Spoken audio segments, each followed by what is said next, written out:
Bagaimana IKASI mengambil peran dan posisi dalam menjawab tantangan dan memberi solusi atas kondisi industri TPT saat ini dan mentransformasi industri TPT Indonesia untuk menjawab tantangan industri 4.0 dan society 5.0. Dan juga diminta juga untuk bisa aktif memberikan masukan dalam pengembangan kebijakan-kebijakan yang mendukung terhadap pengembangan industri tekstil. Jadi ada dalam ADRT dan juga visi dan misinya. Tapi lalu bagaimana sebetulnya kita akan menjaga itu ke depannya? Nah, sebelum dilanjutkan, saya ingin memberikan komentar sedikit mengenai apa yang ditetapkan dalam visi dan misi serta ADRT. Pertama adalah bahwa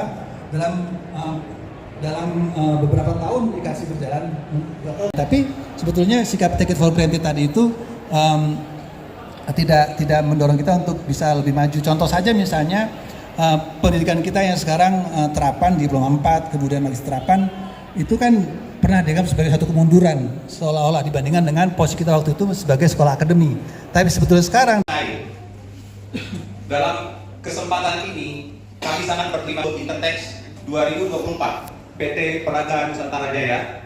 Semoga kerjasama ini menjadi titik temu yang dapat memberikan kontribusi positif untuk kemajuan industri tekstil dan produk tekstil Indonesia. Kita semua memahami dan mengalami bahwa pada tahun-tahun ini industri tekstil dan produk tekstil Indonesia mengalami kontraksi.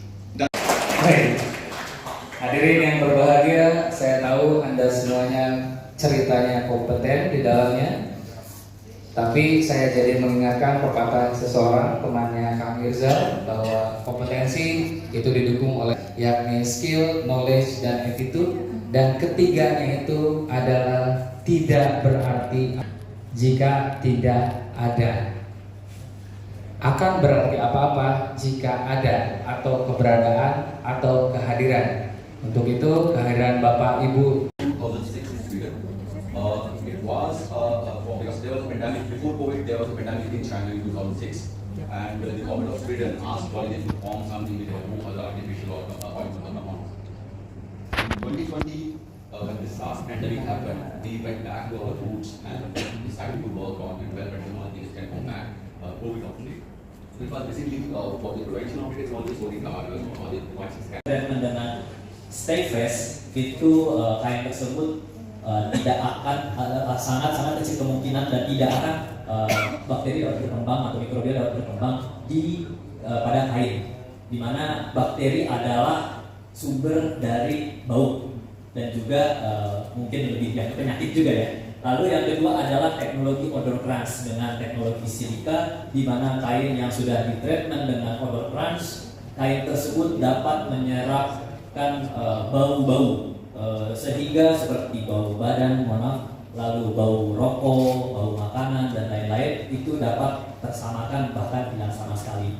Lalu yang terpenting adalah LCA, konsep LCA atau Life Cycle Assessment, yaitu di mana Polygiene adalah salah satu produk yang sangat mendukung slow fashion, di mana keberlangsungan lingkungan adalah menjadi moto dari Polygiene. Dengan adanya barang-barang atau fabric yang ditreatment oleh Polygiene ini, garment tersebut semakin jarang dicuci. Apabila kita jarang mencuci, kita menghemat air, listrik, dan juga waste dari atau sampah dari tekstil tersebut, baju bekas. Spesifik lagi penuh dengan bakteria. Baiklah, kita menuju ke segmen question and answer dan diskusi. Payment system or spraying system. And then another question for the application. Yeah, is 100% only for man-made fiber, I mean dari fiber like polyester, or you can use for natural fiber. Because kadang ada problem itu kerudungnya suka bau ya, kalau kan keramas enggak. Dari perusahaan yang bergerak di tekstil sandang, ya, kebetulan